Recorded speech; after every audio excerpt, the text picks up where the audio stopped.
Doctor, very important thing.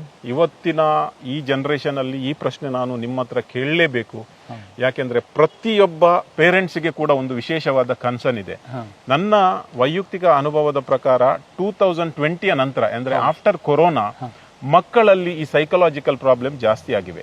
ಇದಕ್ಕೆ ಒಂದು ನಿದರ್ಶನ ಏನೆಂದ್ರೆ, ಮೊದಲು 300 ಮಕ್ಕಳಿರುವ ಒಂದು ಶಾಲೆಯಲ್ಲಿ ಒಬ್ಬ ಸೈಕಾಲಜಿಸ್ಟ್ ಇದ್ರು. ಇವತ್ತು 300 ಮಕ್ಕಳಿರುವ ಒಂದು ಶಾಲೆಯಲ್ಲಿ 3 ಸೈಕಾಲಜಿಸ್ಟ್ ಇದ್ದಾರೆ. ನಾವು ಇನ್ನು ಜಾಸ್ತಿಯಾಗಿ ಓಪನ್ ಆಗಿ ಎಕ್ಸ್ಪ್ಲೈನ್ ಮಾಡಬೇಕಿಲ್ಲ ಯಾಕೆ ಅಂತ. 1,000 ಮಕ್ಕಳಿರುವಾಗ ಒಂದು ಸೈಕಾಲಜಿಸ್ಟ್ ಇಲ್ಲದಿದ್ರೂ ನಡೀತದೆ. ಈಗ 1,000 ಮಕ್ಕಳಿರುವುದರಲ್ಲಿ 5 ಸೈಕಾಲಜಿಸ್ಟ್ ಇದ್ದಾರೆ, 10 ಸೈಕಾಲಜಿಸ್ಟ್ ಇದ್ದಾರೆ. Why it is so specially after corona? ಯಾಕೆ ಮಕ್ಕಳು ಒಳಗೆ ಕೂತ್ಕೊಂಡು ಡಿಪ್ರೆಷನ್ಗೆ ಹೋಗಿದ್ದಾರಾ, ಅಥವಾ ಕೊರೋನಾದ ನಂತರ ಲೈಫ್ ಚೇಂಜ್ ಆಗಿದ್ದ?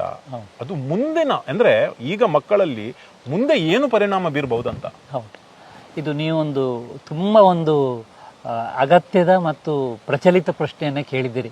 ಇದು ಈ ನೀವು ಹೇಳಿದ ಸಮಸ್ಯೆಗೆ ನಾನು ಒಂದು ವರ್ಡಲ್ಲಿ ಆನ್ಸರ್ ಮಾಡಲಿಕ್ಕೆ ಆಗೋದಿಲ್ಲ. ಯಾಕಂದರೆ ಅದಕ್ಕೆ ಒಂದು ಕಾರಣ ಅಲ್ಲ, ಹಲವು ಕಾರಣ ಇದೆ. ಉದಾಹರಣೆಗೆ ನೀವೇ ನೋಡಿರ್ಬೋದು, 2020ರವರೆಗೆ ಅಂದರೆ ಕೊರೋನಾ ನಮಗೆ ಬರೋವರೆಗೆ ನಾವು ಮಕ್ಕಳನ್ನು ಮೊಬೈಲ್ ಮುಟ್ಟಿದರೆ ಜಾಗ್ರತೆ ಅಂತ ನಾವು ಮೊಬೈಲನ್ನು ಅವ್ರದ್ದು ಕಸಿತಾ ಇದ್ವಿ.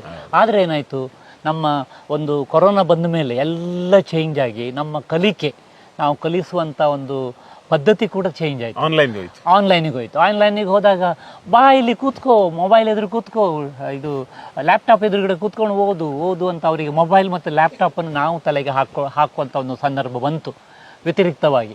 ಆದರೆ ಅದು ಸುಮಾರು ಸಮಯ ಅದೇ ಥರದಲ್ಲಿ ಇದ್ದ ಕಾರಣ ಆ ಮೊಬೈಲ್ ಅಡಿಕ್ಷನ್ ಆಯಿತು ಅವರಿಗೆ. ಆದರೆ ಮಕ್ಕಳು ಅವರು ಬರೀ ಪಾಠವನ್ನು ಮಾತ್ರ ನೋಡ್ತಾರ ಮೊಬೈಲಲ್ಲಿ ಅಥವಾ ಲ್ಯಾಪ್ಟಾಪಲ್ಲಿ.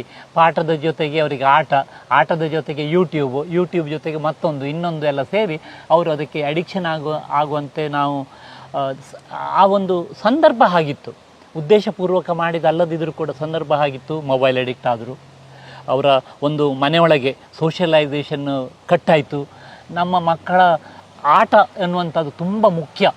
ಆಟ, ಬೇರೆಯವರೊಟ್ಟಿಗೆ ಮಕ್ಕಳೊಟ್ಟಿಗೆ ಆಟ ಆಡುವಂಥದ್ದು ತುಂಬ, ಆ ಸಮಯವನ್ನು ಕಳೆಯುವುದು ಮುಖ್ಯ. ಪ್ಲೇ ಗ್ರೌಂಡ್ ಇಂದ ವರ್ಚುವಲ್ಗೆ ಬಂದರು. ಆ ವರ್ಚುವಲ್ ಅಂತ ಏನಾಯ್ತು ಅಂದರೆ ಒಬ್ಬಂಟಿಕಾಯಿತು. ಎಲ್ಲದೂ ಕೂಡ ವರ್ಚುವಲ್, ಎಲ್ಲ ಇಮ್ಯಾಜಿನೇಷನ್. ಅದರಿಂದ ಒಂಟಿತನ ಆಯಿತು. ಈ ಭಾವನೆ ವರ್ಚುವಲಲ್ಲಿ ಸಿಗುವುದಿಲ್ಲ. ಭಾವನೆಗಳು ಸಿಗುವುದು ಇನ್ನೊಬ್ಬರ ಹತ್ರ ನಾವು ಇಂಟ್ರ್ಯಾಕ್ಟ್ ಮಾಡಿದಾಗ ಮಾತ್ರ. ಇನ್ನೊಂದು ಹುಡುಗನೊಟ್ಟಿಗೆ ನಾನು ಜಗಳ ಮಾಡಿರ್ಬೋದು, ಖುಷಿಯಲ್ಲಿ ಇರ್ಬೋದು, ಆದರೂ ಕೂಡ ಅದರಲ್ಲಿ ಏನೋ ಒಂದು ಸಂತೋಷ ಸಿಗ್ತಿತ್ತು. ಅದು ಆ ಒಂದು ಇದು ಕಟ್ಟಾಯಿತು. ಅವರು ಮನೆಯೊಳಗೆ ಇರುವಂತಾಯಿತು. ಅವರಿಗೆ ಸೋಷಲೈಸೇಷನ್ ಕಡಿಮೆ ಆಯಿತು, ಒಡನಾಟ ಕಡಿಮೆ ಆಯಿತು.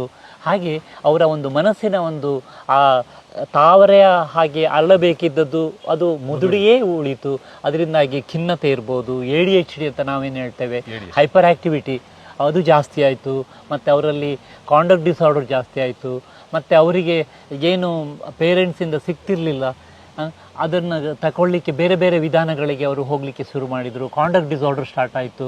ಮತ್ತು ಅಂದರೆ ಇದ್ದದ್ದು ಜಾಸ್ತಿ ಆಗ್ತಾ ಹೋಯಿತು. ರಿಜೆಕ್ಷನ್ ಅನ್ನು ಆಕ್ಸೆಪ್ಟ್ ಮಾಡಲಿಕ್ಕೆ ರೆಡಿ ಆಗ್ತಿರ್ಲಿಲ್ಲ. ಹಾಗೆ ಪೇರೆಂಟ್ಸ್ ಕೂಡ ಅವರದ್ದೇ ರೀತಿಯಲ್ಲಿ ವರ್ತಿಸ್ತಿದ್ರು. ಹಾಗೆ ಬೇರೆ ಬೇರೆ ಕಾರಣಗಳಿಂದ ಈ ಕೊರೋನಾ ಟೈಮಲ್ಲಿ ಮಕ್ಕಳಲ್ಲಿ ಈ ಮಾನಸಿಕ ಸಮಸ್ಯೆ ಅಧಿಕ ಆಯಿತು. ಮೊಬೈಲ್ ಅಡಿಕ್ಷನಿಂದ ಹಿಡಿದು, ಹೈಪರ್ ಆ್ಯಕ್ಟಿವಿಟಿಯಿಂದ ಹಿಡಿದು ಯಾವುದೇ ಥರದ ಒಂದು ಸಮಸ್ಯೆ ಮಕ್ಕಳಲ್ಲಿ ನಾವು ಜಾಸ್ತಿ ಕಾಣಲಿಕ್ಕೆ ಸ್ಟಾರ್ಟ್ ಆದದ್ದು ಆವಾಗ. ಅದಕ್ಕೆ ಬೇಕಾಗುವಂಥದ್ದು ನಾವು ಈಗ ಅಡಿಕ್ಷನ್ ಅಂತ ನಾವೇನು ಹೇಳ್ತೇವೆ, ಮೊಬೈಲ್ ಅಡಿಕ್ಷನ್, ಅದಕ್ಕೆ ನಾವು ಡಿಜಿಟಲ್ ಡಿಟಾಕ್ಸ್ ಅಂತ ಏನು ಹೇಳ್ತೇವೆ, ಅದನ್ನು ಮಾಡಬೇಕು.